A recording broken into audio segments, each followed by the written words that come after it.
माता कौशल्या से अनुमति प्राप्त करने तथा विदा लेने के पश्चात राम जनक नंदिनी सीता के कक्ष में पहुँचे। उस समय वे राजसी चिन्हों से पूर्णत विहीन थे।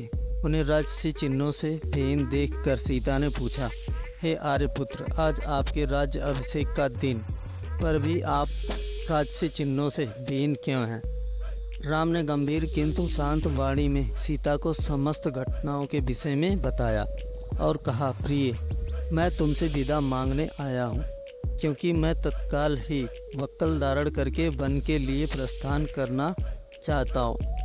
मैं चाहता हूँ कि मेरे जाने के बाद तुम अपने मृदु स्वभाव तथा सेवा शुश्रूषा से माता पिता तथा भरत सहित समस्त परिजनों को प्रसन्न और संतुष्ट रखना। अब तक तुम मेरी प्रत्येक बात श्रद्धापूर्वक मानती आई हो और मुझे विश्वास है कि आगे भी मेरी इच्छा अनुसार तुम यहाँ रहकर अपने कर्तव्य का पालन करोगी। सीता बोली, प्राणनाथ, शास्त्रों में बताते हैं कि पत्नी अर्धांगिनी होती है। यदि आपको वनवास की आज्ञा मिली है तो इसका अर्थ है कि मुझे भी वनवास की आज्ञा मिली है। कोई विधान नहीं कहता कि पुरुष का आधा अंग वन में रहे और आधा अंग घर में। हे नाथ, स्त्री की गति तो उसके पति के साथ ही होती है, इसलिए मैं भी आपके साथ वन चलूँगी।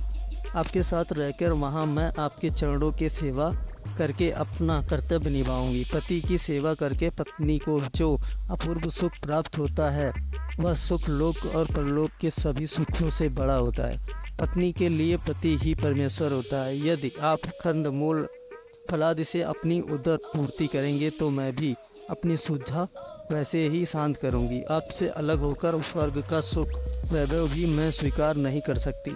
यदि आप मेरी इस विनय और प्रार्थना की अपेक्षा करके मुझे अयोध्या में छोड़ जाएंगे, आपके वन के लिए प्रस्थान करते ही मैं अपना प्राण त्याग दूंगी।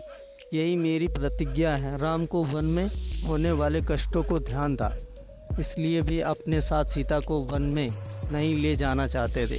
वे उन्हें समझाने का प्रयत्न करने लगे, किंतु जितना वे प्रयत्न करते थे सीता का हठ उतना ही बढ़ते जाता था।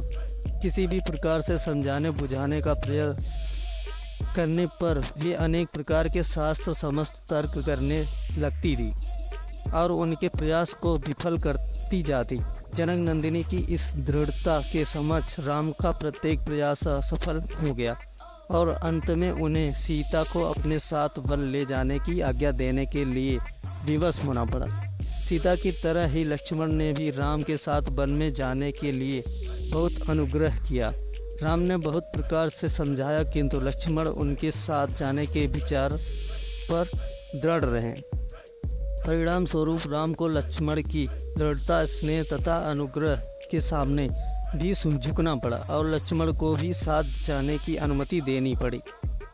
सीता और लक्ष्मण ने कौशल्या तथा सुमित्रा दोनों माताओं से आज्ञा लेने के बाद अनुनय विनय करके महाराज दशरथ से भी वन जाने की अनुमति देने के लिए मना लिया। इतना करने के पश्चात लक्ष्मण शीघ्र आचार्य के पास पहुँचे और उनसे समस्त अस्त्र शस्त्रादि लेकर राम के पास उपस्थित हो गए। लक्ष्मण के आने पर राम ने कहा, हे सौमित्र, वन के लिए प्रस्थान करने के पूर्व मैं अपनी संपूर्ण संपत्ति ब्राह्मणों, दास, दासियों तथा याचकों में वितरित करना चाहता हूँ। इसलिए तुम गुरु वशिष्ठ के ज्येष्ठ पुत्र को बुला लाओ।